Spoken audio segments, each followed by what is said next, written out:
stream of music that has fed pretty much all of American pop music. We are going to be doing the same chords that we learned before, 1, 4, and 5, only instead of just using the triad of the chord, the 1, the 3, and the 5 of the chord, we are going to add the flat 7. Okay? So this flat 7 that we add on top, which is actually a B flat, is going to give us this particular blues sound. This is a dominant chord, and it has a particular sound. And that is the blues sound. So I'm going to go 1, 2, 3, 4, 5, 6, 7, and then I'm going to flat the 7.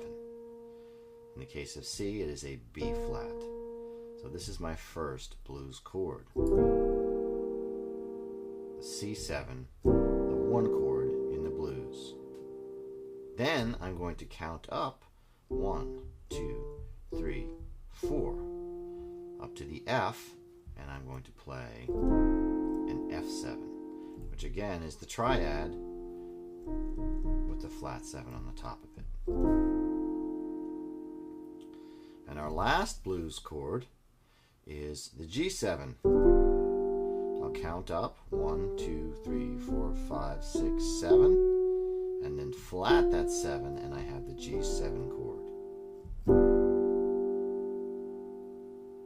So I have the 1, the 4, and the 7. And you have a chart there which shows you that you play the C chord, and then you play the F chord, and the C chord again, and then C, F, G, C.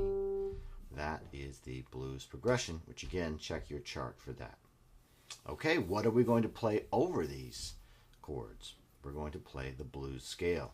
So if I take my hand and I put it on the C and the E flat, these two notes here, I'm going to get the first two notes of the blues scale. So the first two notes of the blues scale are C and E flat.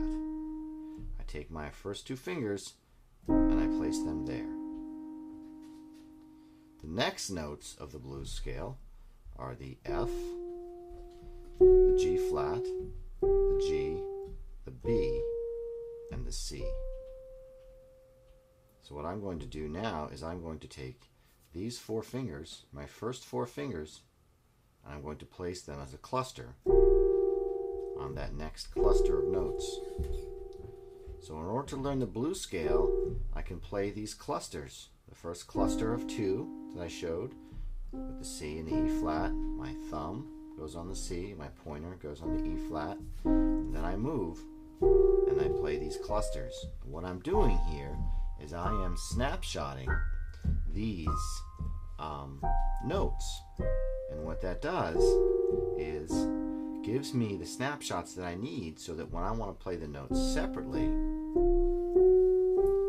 I can play them separately and smoothly by crossing my thumb under.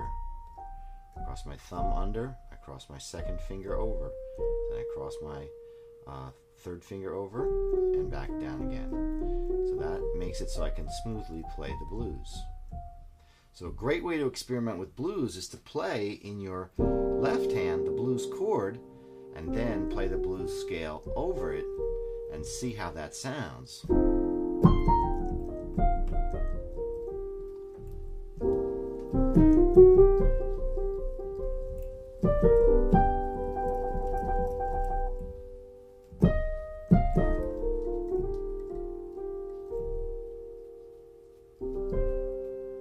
Okay, more on that in a future lesson.